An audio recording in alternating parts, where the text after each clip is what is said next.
in bloom for me and you. Hello and welcome to another edition of Healing Through Nature. Today we're going to be talking about the myths and misconceptions of probiotics and vitamin mineral supplements. I've got a lot to talk about and we'll try to get through this as soon as we can. Basically, this is coming from a multitude of discussions that I have just about every week in the clinic, where patients come in and they talk about the different probiotics and why they take them, or vitamins and mineral supplements. And unfortunately, I keep having to repeat myself over and over because of the misinformation that's put out about them. For example, probiotics. Let's go ahead and start with those. Probiotics are very valuable. They're great. They're wonderful to have in their time, to use them at the appropriate time. Some people just take them thinking that they're going to beat Candida, for example, because from earlier video that we've done, please take a look at our video on Healing Through Nature, working with Candida. We know that Candida means the only reason that you would have a Candida overgrowth is because your microflora, the bacterial microflora, was wiped out. Usually through antibiotics, different kinds of drugs, excessive sugar or alcohol. And then you've lost your bacteria. And so people think, well, okay, the knee-jerk reaction thing is, well, if I'm missing bacteria, let's take a probiotic. All right. By the time, as I mentioned before, by the time you have a Candida overgrowth, it's already too late. And when you try to take probiotics during a Candida overgrowth, as I mentioned, I kind of make a little joke of it, and I call it the Jesus syndrome. There's no room at the end. Trying to take a probiotic with Candida overgrowth, Candida rules the real estate. There's nowhere left for the bacteria to colonize. You're just making expensive poop. So, and it is very expensive. Probiotics can be. We have them in the clinic, but we tell patients for their time. The time is after you have gotten rid of the Candida, then you start taking the probiotics in large doses in order to get caught up. And then if you want to, you can do 1 capsule a day just as a maintenance. If you eat really healthy, eat right, you don't even have to do that. But if you want to, you can. Now, one of the most prevalent misconceptions is when a bottle says probiotics 100 billion. All right, well, there are a million just practically on the tip of your pen, okay, the writing pen that you have. It's not the number of probiotics that matters, the number of bacteria that's in it. It's the number of strains. Okay, from previous videos I discussed how you have to have approximately 1,400 different kinds, different strains of bacteria and other microflora in your intestinal tract. All right? Right. So 100 billion of a particular bacteria or a few doesn't matter. It's the number of strains. For example, in our probiotics that we have in the clinic, ours carry about 15 strains. There are those that have more. We've seen those that have 30 or more, but unfortunately they're not vegan, so we will not have them in the dispensary at the clinic. But we have a vegan version that has approximately 15. Okay, 15 out of 1,400 is still not very much, but it is a start. We don't care about the number of bacteria, we care about the number of strains. So we have about 15 strains in ours, and we tell patients that when you want to rebuild your microflora, and remember, this right here is 70 to 80% of your immune system. All right, you lose that, you've lost 70 to 80% of what keeps you from having colds, flus, cancers, and so forth and so on. And I have never, ever seen a cancer patient that didn't have Candida, ever. In the 20-odd years of practice, I've never seen it. So obviously the immune system's gone. It leaves you open to a lot of other things, such as cancer. Your immune system can't fight back. All right, so we tell patients 1,400 different strains of microflora, 15 in our probiotics. You also get some from sauerkraut, kimchi, miso soup, apple cider vinegar, Bragg's, our favorite, Rejuvelac, plant-based yogurts. It takes a broad spectrum of different foods, different products, in order to make sure that you have a sufficient microflora if you've previously lost it and you're trying to regain it. Now, once you get there, again, eat right, eat healthy, and you won't have to deal with that anymore. For example, me, I have not taken a vitamin or mineral supplement ever in my life. I've never taken one because I've been a vegetarian and now vegan. I've been most of my life. I've been a vegan over half my life, and now I'm a raw vegan. So I don't take any supplements. I don't have to. I never had. We'll talk a little bit more about B12, for example, in a few, where the big rumor is vegans are very low on B12. No, they're not. study after study has shown that vegans are not any lower on B12 than meat eaters because there is a subset of bacteria in your intestinal tract that actually makes B12. So if you're healthy, you know, the microflora, you're going to make it. It doesn't matter. You don't. I personally do not need B12 supplements. All right. So it's the number of strains, not the number of bacteria that they have inside of each capsule. Okay. Now, having said that, and we know how expensive probiotics can be, even in our clinic as inexpensive as try to make things, they can still be stupidly expensive. So where else can you get your probiotics from? I mentioned a few just a little bit ago. You know, you can do plant-based yogurts, kefir as long as it's water-based kefir, sauerkraut, tempeh, kimchi, miso soup, kombucha. Just make sure it's without the green or black teas if you can, water-based. And pickles. Even pickles have different kinds of microflora. So make sure that you eat lots of different fermented foods, especially if you need to. All right, so that's pretty much how I feel about probiotics. They're very valuable in their time. If you need them, you're trying to rebuild, or you want to do a little maintenance, but if you eat really healthy, in other words, what does healthy mean? A lot of live, raw food. I'm not saying you have to be a raw vegan, but I am saying a lot of live food. You know, a lot of people don't realize that raw food has a lot of good bacteria on it. Now, you know, you'll hear a lot of people say, okay, make sure that you wash all your fruits and vegetables, scrub them hard when you get them from the grocery store. If they're conventionally grown, they're GMO'd, or they're inorganic, absolutely, I would say scrub the tar out of them. If they're organic, I do recommend, because you don't know who's touched them, you don't know where they've been, you know, kind of rinse them under the water, but I generally do not believe in scrubbing them. Because if you ever notice, for example, you look at some grapes, and you look at the grapes, especially the organic ones, if you look at them in the grocery store, they have this little whitish film on there. That's microflora, all right? You can have that just wash gently. That will still stay on the grape, and you actually help replenish. Humans used to not have to go out and buy microflora. It was natural. They worked in the garden. They ate their food straight from the garden or from the village farmers. So it had tons of bacteria on it. It didn't have pesticides and herbicides and things like that. It wasn't GMO'd. It didn't have all the mutations that are being done to them. It was food from the earth. You ate it, you got some of the earth, you got the food, and you had a very healthy microbiome in there, and it wasn't necessary. Humans have gotten so far away from nature that they're now having to try to substitute for it in order to get it. And speaking of substitutes, let's go to the next part of what we want to talk about. And that was vitamins. Okay, let's do vitamins first before we do minerals. Is there such a thing as good vitamins versus bad vitamins? Absolutely correct. What a lot of people don't realize about vitamins is that these synthetic vitamins, which are most of the ones you see in the stores today, the GNCs and so forth, vitamins are actually, a lot of them are actually a byproduct of the photochemical industry. They are leftover chemicals. They're what came from that industry. They're chemicals. They do not absorb well in the body. When it comes to synthetic vitamins or minerals, they're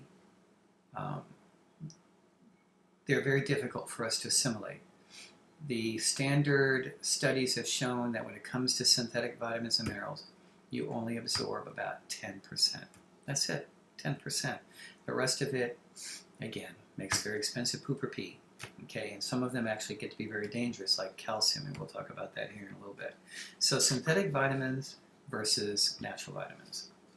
Okay, as you can see, most of the vitamin C that you get is made from ascorbic acid, and that is a synthetic product.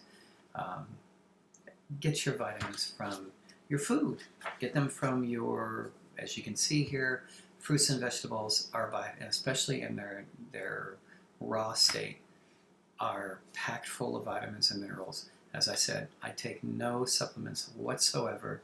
I can eat one meal a day. We go hiking up on Mount Shasta over 8,000 feet before we even have a meal. Okay, that's not bragging. I'm saying anyone can do that. Okay, get your vitamins from your food. All right, get your minerals from your food. Get it from live sources. And I know that in this world of subsidies where the animal industry and animal products are highly subsidized, it is expensive generally, depending on where you live. Here in Northern California, it's extremely expensive to try to live healthy because the animal industry is so subsidized. You can go to Burger King and you can eat for $10 a day and have 3 huge meals. Okay, whereas try to eat healthy and you try to get an avocado. Try to get, which is $1.50, $2.50 for an avocado. All right, and $1.50 at least if it's organic.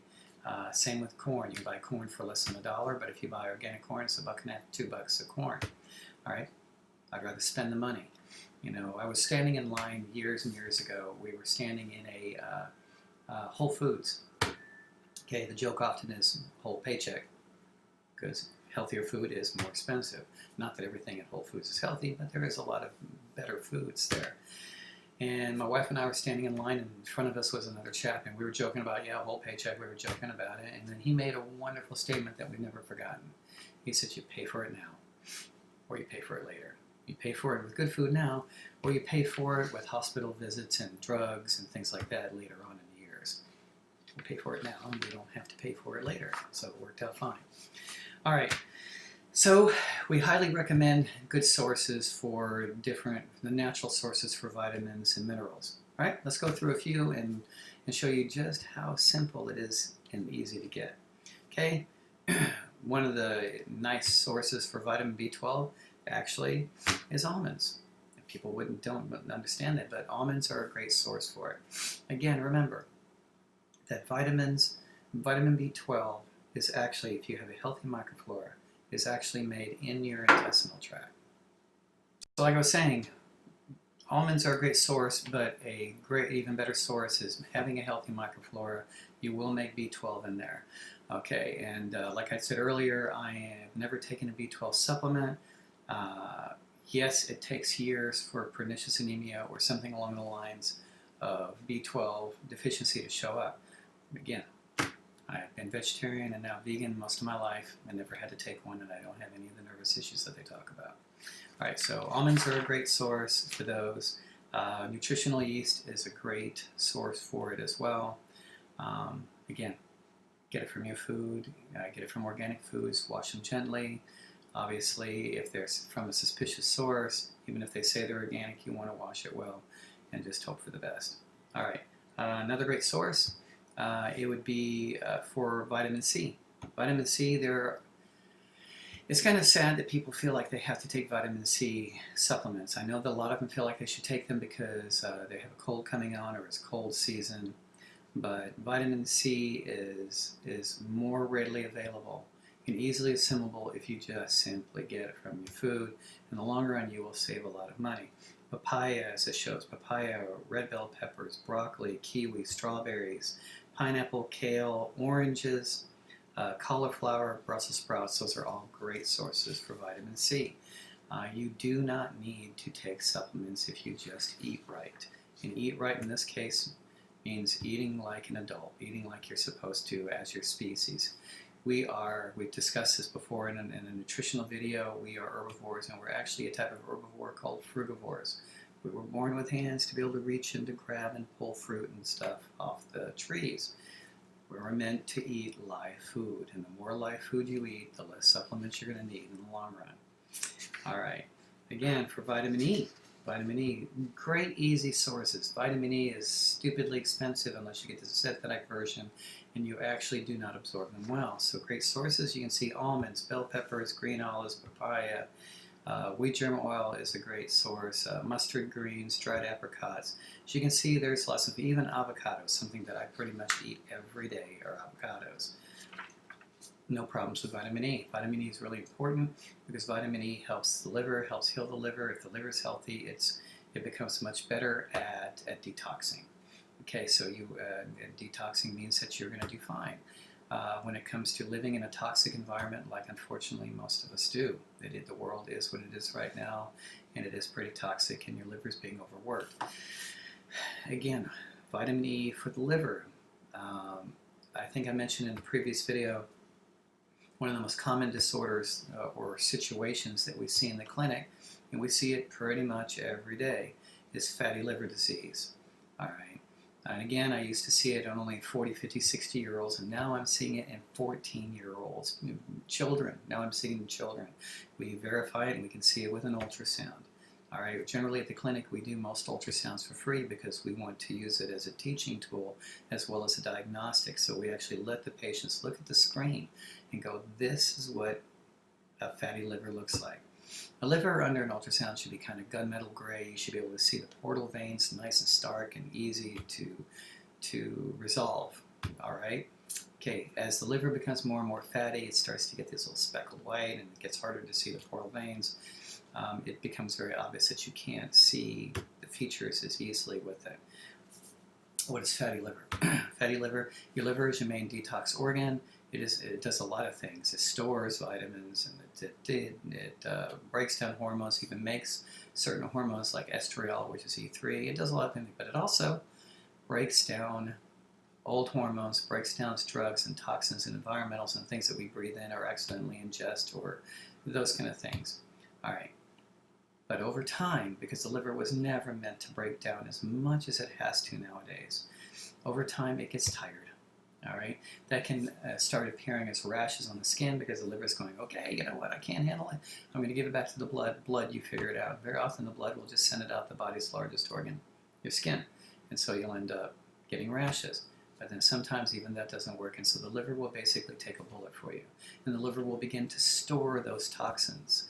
Okay, and then they basically, it's like a bank, it stores up, and over time it becomes fatty and damaged. Over time, I have run so many blood tests and seen so many bad liver enzymes because the patients have basically been damaged in their liver for decades.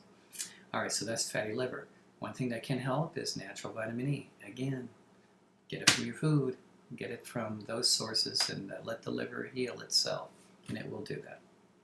All right, so there's lots of great sources for vitamins, but the best, now if you're going to get a supplement, one of the ones that we do recommend the most, if you don't eat a healthy enough diet, and we love Garden of Life product. I know that they recently got bought out by Nestle, and we're very unhappy about that fact, but to this day, at least the product doesn't appear to have changed.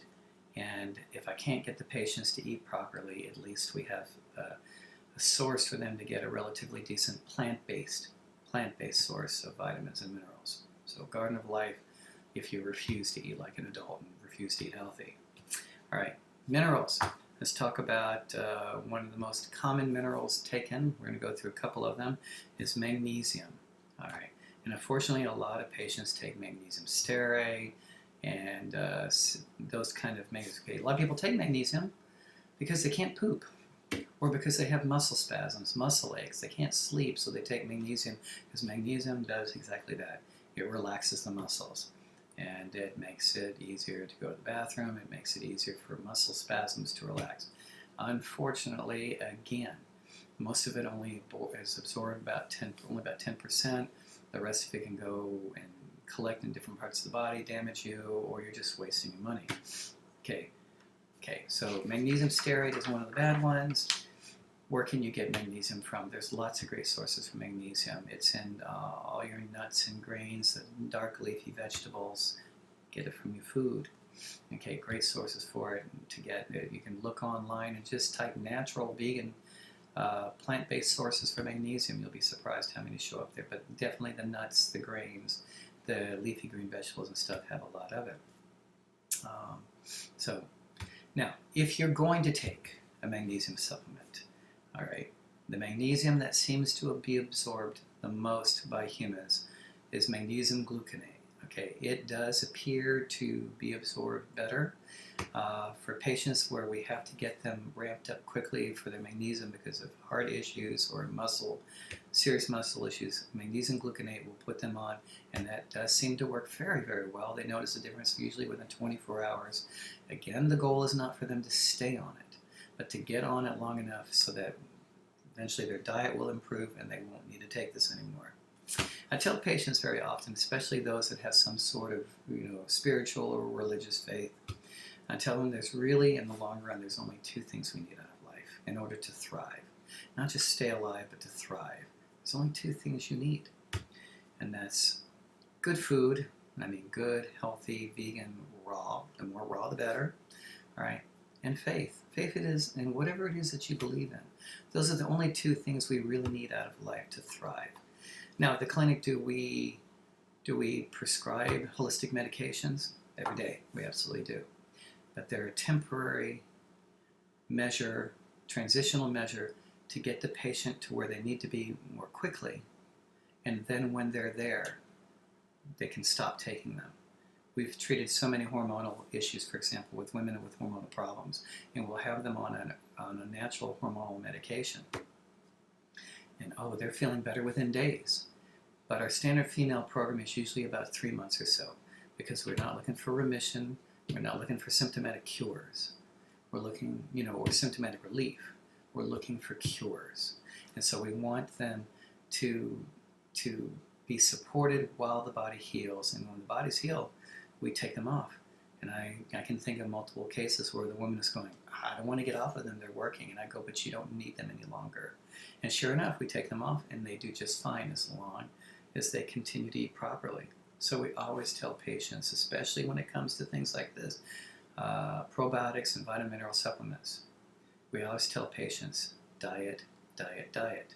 We tell patients actually now that if you have a pie chart of what it takes to heal, okay, 50% of that pie chart is attitude, belief, faith, stress-free, whether you do it through meditation or prayer, whatever, a good attitude, find something that allows you to decompress, good music, but basically find ways to decompress, be stress-free as much as you can, find joy in your life. All right, so 50% is attitude, 45% is diet, and only 5% is medications. Only 5% is medications. The medications are there just to get you to where you need to be. Then keep the attitude, keep the faith, keep the diet, and you'll be fine after that. All right. And if you need a little bit of support in the future, we tell them to come back. But otherwise, one of our mottos with the clinic is, we will treat you until you get boring to us, and then we tell you to go away. Do not spend all your money with doctors. Go spend it with, on other parts of your life and enjoy your life. Don't go broke over your health. And you don't need to go broke over your health if you eat right. And that's really what this video is about. If you want to do probiotics, you want to do vitamin minerals, do it through good food. All right. One interesting topic here is iron supplementation. I have found in my practice that it has been one of the worst practices that people do is to take iron supplementation, and it is unfortunately so incredibly prescribed by so many doctors. Iron is a poison. It does damage you. It does cause problems. Okay, one of the leading causes, no, in fact I think it was the leading cause of children's poisoning in the 1990s was Flintstones vitamins with iron. Leading cause of children's poisoning, Flintstones vitamins with iron. Iron does not absorb well from humans because it's usually from a synthetic source. If you are going to do iron, get it from an herbal source. In other words, the whole plant which has the iron in it. Okay, but the reason the whole source works, the whole plant source works, is because along with the iron, it has all the other little constituents in there, the magnesium, potassium, calcium, iron, and all the other coenzymes and vitamins that it takes to be allowed to absorb that. We see anemia quite a bit in the clinic. And what's the first thing most doctors do when you have anemia? They prescribe iron. Anemia is rarely due to a lack of iron. Rarely due to a lack of iron. Most of the time it's due to an inability to absorb iron, but not because you lack it. And so it's usually because of diet, or there could be a bacterial or viral infection. There's a lot of different things that can be going on. Heavy metals, a lot of things can cause it. But it is rarely due to iron deficiency. So when you take the iron, you're actually you're not making the situation any better. In fact, you're making it worse, because most patients will tell you, those that get on iron supplements, what's one of the first things they notice? Constipation. They get very, very constipated. And then it only makes the situation a lot worse as we go along. Here's a great case. I had a little 21-month-old little boy come into the clinic. He wasn't a patient yet at the time when we got the call. The call was on a Friday. The clinic was closed. But the mom had called us from UC Davis down in around the San Francisco area, and called and was so upset. The hospital down there was getting ready to take their little boy away from them, literally take custody away. What was the situation? Well, that morning they had woke up and the little 21-month-old boy was walking around, and then just all of a sudden he just fell over. and half of his body wasn't working. Rightfully so, they got very, very concerned and rushed him over to the local hospital. The hospital took blood work and found that his hemoglobin was a 4. Very, very bad, very deadly. You're supposed to be at that age around 12. 11.9, 12, 12.4 is a great hemoglobin. His was 4. 4 is very dangerous. He's not far from death. All right. No oxygen transport. He looked like a zombie. It was very, very bad. So the hospital basically evac'd him down to UC Davis. UC Davis got it, checked him, and went, we have to immediately do a blood transfusion. Okay, the parents were Jehovah's Witnesses, and they don't allow for blood transfusions. So the parents said, is there anything else we can do? We cannot religiously do this. It's against our religion. And UC Davis said, no, this is all we can do, and if you do not allow us to do this, we will take custody of your child away from you. Well, extended members of their family were patients of ours, and so they called us on an emergency line, and I took the call, and she was obviously freaking out for good reasons, basically.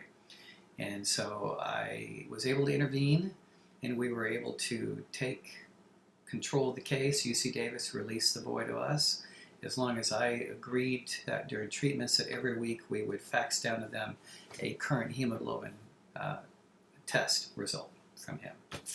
All right, I think I kind of find out why they released him so easily, because I think later on it was discovered that if they had done that, if they had done the transfusion, it probably would have killed the little boy. All right, and so what was the reason was, well, okay, so I told him some things they could do over the weekend. We were open on Monday. We took him in. In between then and Monday, his hemoglobin had gone from a 4 to a 5. Still very, very bad, but better. We got him in. We checked his hemoglobin. Like I said, it was a 5. We put him on some natural, in other words, herbal iron supplements. Had him do a whole lot of plantations blackstrap molasses, organic blackstrap molasses. And it has to be blackstrap, not Barbados. Now, it had to be blackstrap molasses. Plantation is our favorite brand, but I think there's Brer Rabbit and there's some others. Why is this a good thing? One, blackstrap molasses is only 1 step away from sugarcane, so it's still very healthy for the body. Not like processed sugars and so forth. Also, 1 tablespoon of blackstrap molasses has 20 to 25% of your calcium and iron for the day. So he started doing that, and he had it in spoonfuls. He had it in homemade cookies and in his smoothies and things. And then we had to do the herbal iron, and we helped clean his blood out. Because what happened was I immediately had the blood test sent to me from the hospital that had done the original test on Friday. And lo and behold, he wasn't iron deficient. He was having iron overload. He had way too much in his iron in his system, and too much iron will actually cause, which it was doing. The blood test showed it. It was actually damaging his kidneys and his liver. They were already showing damage. So iron overload, damage to the liver and his kidneys. We suspect UC Davis probably saw that, realized if they had done the blood transfusion, it probably would have killed him. They released him to us. So every week we kept treating him. Found out, because their original assessment was it must have been a virus that caused it. We later found out through a proper intake with the parents, they had been giving him iron children's supplements. All right? And that was literally poisoning their child without them knowing. It wasn't their fault per se. They didn't know it. All right, so each week we kept testing him, and he kept going. So it went from a 4 to a 5 to an 8 to a 9 to a 10 to 12, and eventually got up to 12.5. All right, and he was completely healthy, never returned again. All right, ended up nice brown skin, didn't look like a zombie anymore. Another great source for iron, besides raisins and things of that nature, red raspberry leaf tea.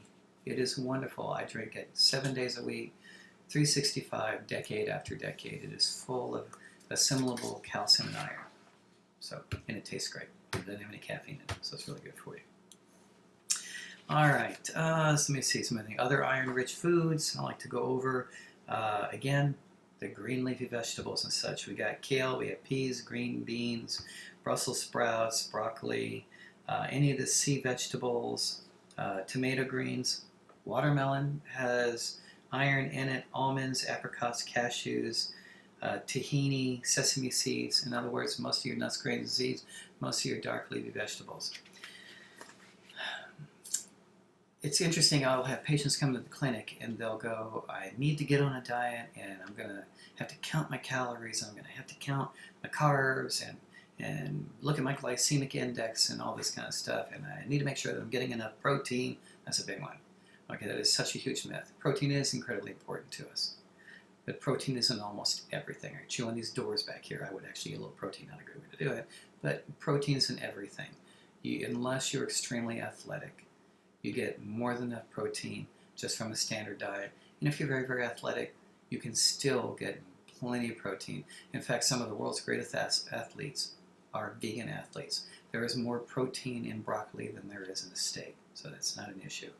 But counting calories, counting protein, counting your vitamins and minerals and your carbs, none of it is necessary if you eat a healthy diet.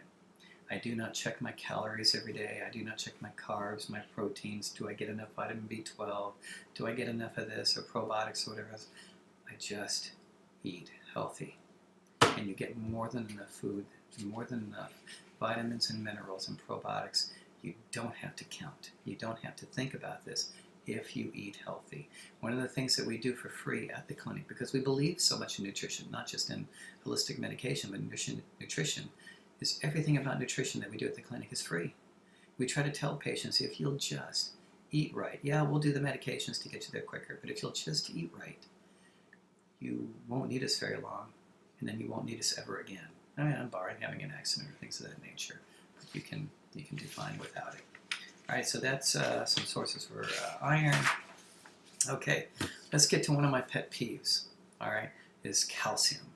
Taking a calcium supplement. One of the most dangerous things you can do when it comes to supplements besides iron is calcium. Most of the calcium in the United States is made from oyster shells and rocks and things of that nature. You are not an oyster. You don't make your own shells. You are not a plant. You cannot absorb the calcium well. Calcium can be very dangerous in most sources it's given. Watch the video sometime if you would, Forks Over Knives. That's what Dr. T. Colin Campbell, a vegan doctor and researcher, he began to wonder, why are women in China healthier than women here in the United States? Why do they have less breast cancer and all these other diseases and osteoporosis? Why do they have so much less of that than women in the United States? So they ended up getting funded the China study, where they found out what was going on. American women taking 7 times more calcium. American women take 7 times more calcium than women in China. And yet American women have 3 times the osteoporosis than women in China does. So how can you have more calcium and also have more osteoporosis? Because American women get it from the wrong sources.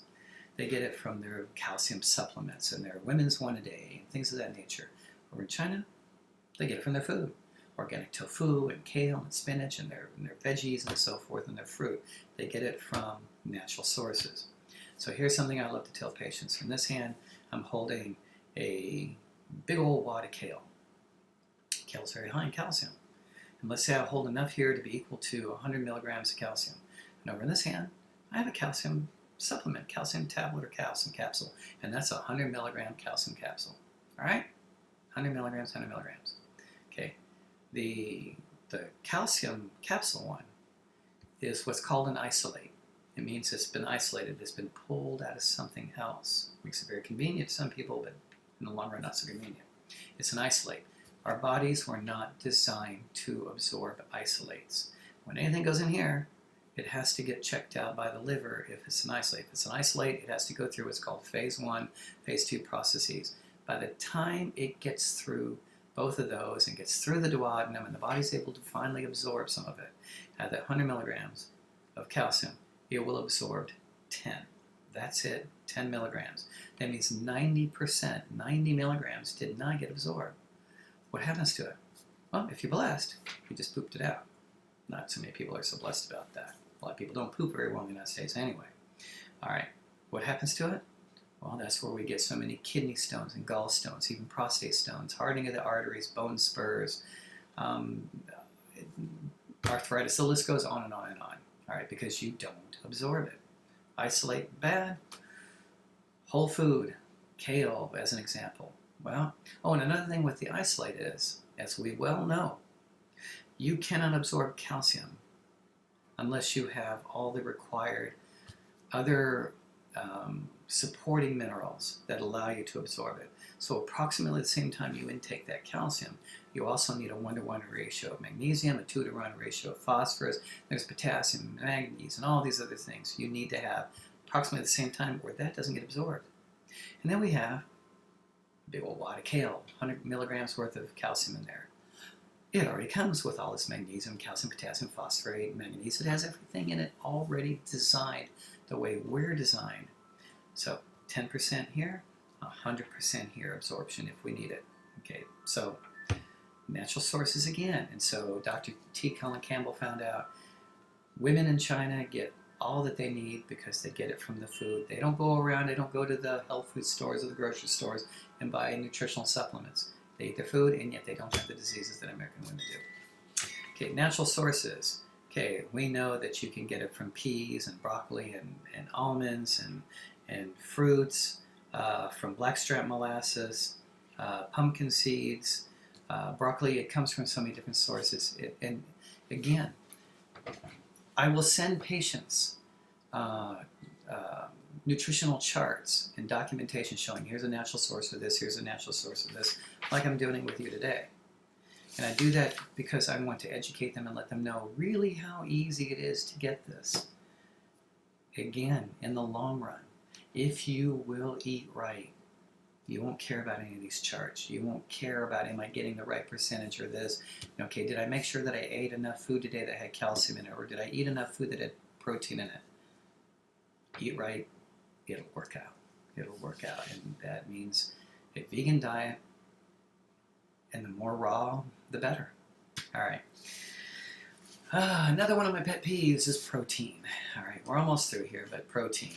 Okay, one of the most common questions, and I know that any vegan watching this will go, yay, brother, I got you. Most common questions we get is, where do you get your protein from? All right, that all came about from the 1950s and 60s. Okay, especially in the 1960s when the dairy and the egg industry promoted the 4 basic food groups. Okay, that was a big sham. It was a big fraud. They printed up all these wonderful brochures and posters and gave them for free to the schools, saying we're trying to educate. What they were trying to do was to push their products. It was found out that they were not great sources for protein or calcium. You know, like the commercials, milk does the body good. You don't see those commercials really anymore, because it was found that you don't absorb calcium from milk well at all. Milk is an acid-producing food, acid-reacting. Oh yeah, it seems alkaline. If you have stomach ulcers and you drink the milk, you're going to feel better right away because it appears to be an alkaline food. But by the time it gets through your digestive tract, it has become acidic. And anytime you do anything acidic, your parathyroids you're supposed to be a 7 to 7.5 on the pH scale. When the body detects that you're getting acidic, the parathyroids will kick in and will try to get the one element in the body used to help offset that acid and try to bring you back to an alkaline environment. And what is that? Calcium. And where does the parathyroid get it from? Your bones. And it has been proven time and time and time again. You drink milk, you actually can end up with osteoporosis because you can't absorb the calcium from the milk, plus the fact that it does neutralize your stomach acid. That's strike one. You must have stomach acid in order to begin the breakdown of production, or assimilation of calcium, magnesium, iron, blah, blah, blah, and so forth. Okay, so protein is one of the big myths. Where do you get your protein from? All right, again, as I said, some of the world's greatest athletes are vegan athletes. All right, and I'll see if I can kind of show a couple here in the video when I'm through in production with this. But there is actually more protein, more assimilable protein in veggies than there are in animal products. You can see from the picture here, spinach is 49% protein. 49% of it is assimilable protein. Kale is 45%. Broccoli is 45%. Again, there's more assimilable protein in broccoli than per weight the same amount of steak. There's more protein gotten from the same amount of broccoli than you can from steak. Okay, cauliflower, mushrooms, 38% protein. All right, parsley is 34%. Don't think I'm supporting this when it says down here protein and meat where it shows beef, chicken, and eggs. I'm not supporting eating those. I'm saying look at the comparison between those. Okay, beef has 25.8% protein. All right, cauliflower beats beef. All right, so you can see parsley beats beef. All right, from soluble protein. All right, tomatoes even beat eggs. So don't buy into the fact that you have to have an animal product for protein because it's simply not true, especially with some of the pictures I'm going to be able to show you about athletes, vegan athletes. Okay, all right, again, a couple more things. One thing I wanted to touch base with real quick is the subject of omega-3s and 6s and so forth. It is extremely common for patients to come into the clinic saying that they get their omegas from fish oil. I get it. Fish oil is incredibly inexpensive because it's the leftover. It's what was left over after they did everything else and they had all this oil. What are we going to do with this? And they just sold it to the public as a great product. It is a very bad product. There is almost no such thing as fish oil without mercury. All right, mercury is a heavy metal, a neurotoxin. Plus, fish oil has an incredibly huge imbalance between omega-3s and 6s.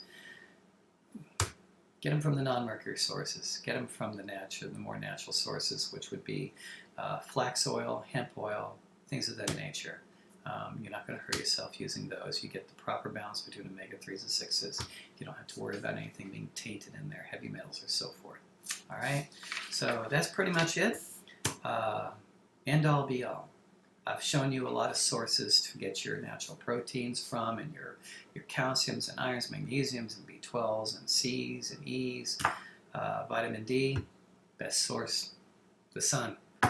No hat, no suntan lotion, short sleeves, short pants. 20 minutes a day is all you need to get enough vitamin D. But you can also get it from mushrooms.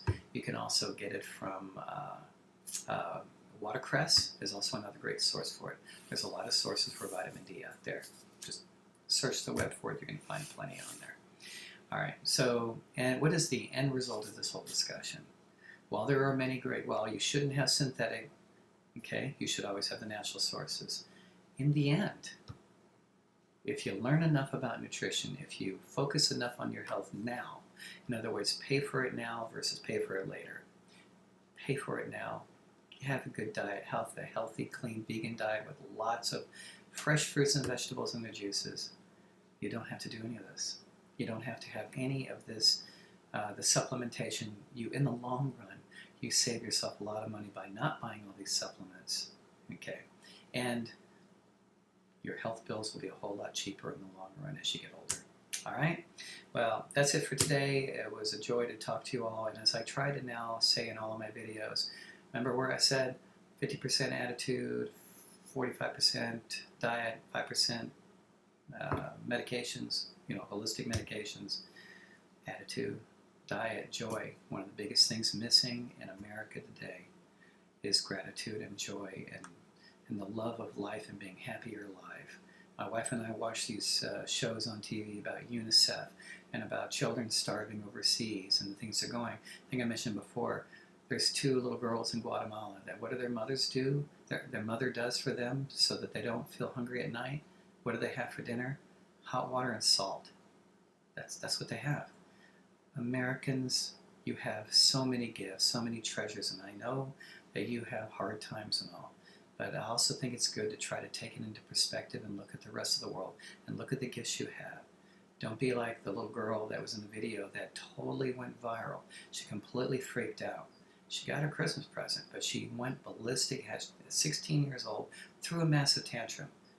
She got her iPhone, but it was the wrong color.